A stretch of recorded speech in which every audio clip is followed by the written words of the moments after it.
You know that feeling when you're around a certain woman and on the surface, everything seems fine?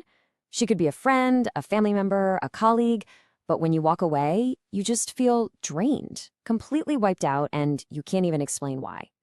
It's this feeling that's so hard to name, but today we're going to give it one. And this really hits the nail on the head, doesn't it? It's that crazy-making experience of feeling this invisible drain, but you look around and everyone else thinks she's just the best thing since sliced bread. It's a powerful reminder that if you felt this, nope, you're not imagining things, and you are definitely not alone. So what is that? What's really going on when your gut is screaming one thing, but all the social cues around you are telling you you're wrong? It's incredibly confusing. Well, let's dive into an ancient concept that actually gives a powerful explanation for this exact feeling. We'll start by really digging into that feeling.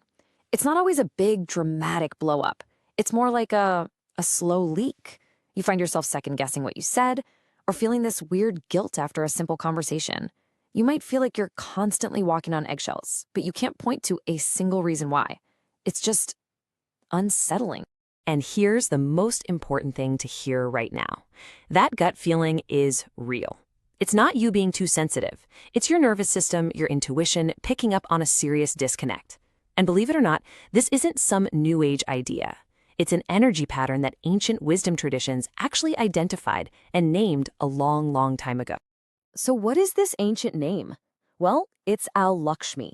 This concept comes from Indian cosmology, and it gives us this incredible metaphor, this lens to understand these draining, confusing, and often hidden dynamics that we run into in our modern lives.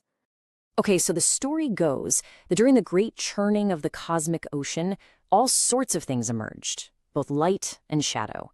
You had Lakshmi, the famous goddess of abundance, harmony, and all things good, but she had a twin, a Lakshmi, who came out right alongside her.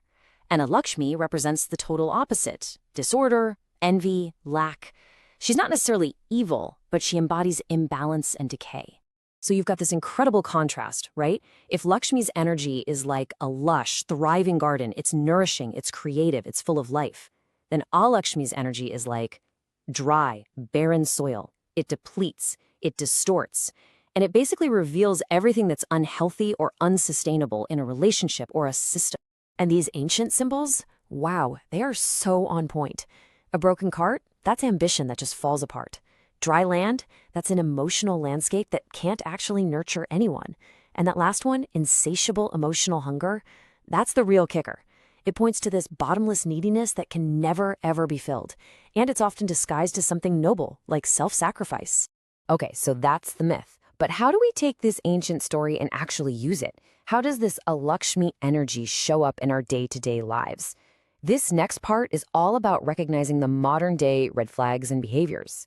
And these traits are so sneaky. It's not a direct attack. It's the concern that's really just jealousy. It's that helpful advice that somehow leaves you feeling smaller and less confident. It's this constant, subtle pull, redirecting all the attention, all the sympathy, all the energy right back to them every single time. Now this is the really clever part. This energy is a shapeshifter. It wears the costumes our society loves to praise. The sacrificing mother, who uses her suffering to guilt trip you into doing what she wants.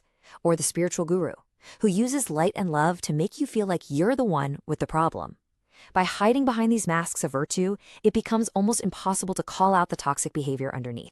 So what are the actual tactics? What's in their playbook? Well, you've got gaslighting, making you question your own reality. Triangulation, where they pull a third person in to make you the bad guy. And oh, that public charm, that's the key. They're lovely to everyone else, so when you describe the private cruelty, nobody believes you. It's maddening. Now, here's a really important piece of the puzzle. A person like this almost never works alone. They have a support system, a network of enablers that modern psychology has a great name for, borrowed from the Wizard of Oz: flying monkeys. So what are flying monkeys? Well, think of them as deputies. They're the people who do the emotional dirty work. They'll spread her version of the story, they'll tell you you're overreacting, and they'll help maintain that shiny public image, which just makes you feel even more isolated. But why do people do this? It's important to get that they aren't always true believers. A lot of the time, they're just afraid of becoming the next target. Or maybe they get something out of the relationship: status, money, whatever.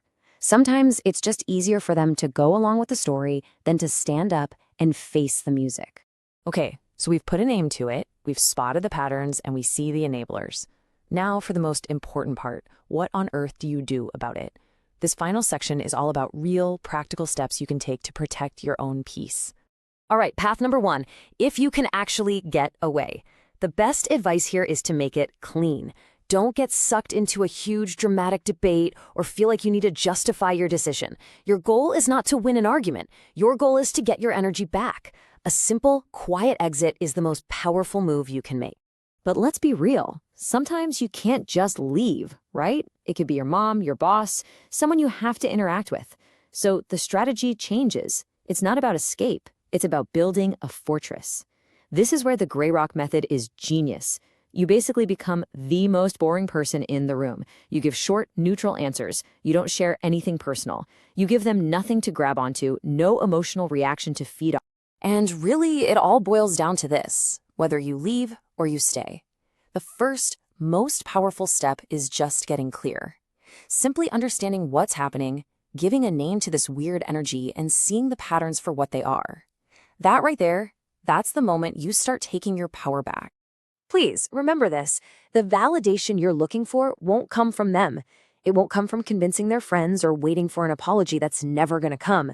The only validation that matters is trusting what you already know deep down in your bones.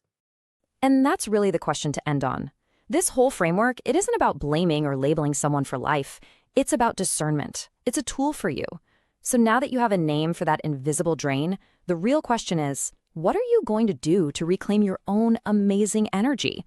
What's your next move?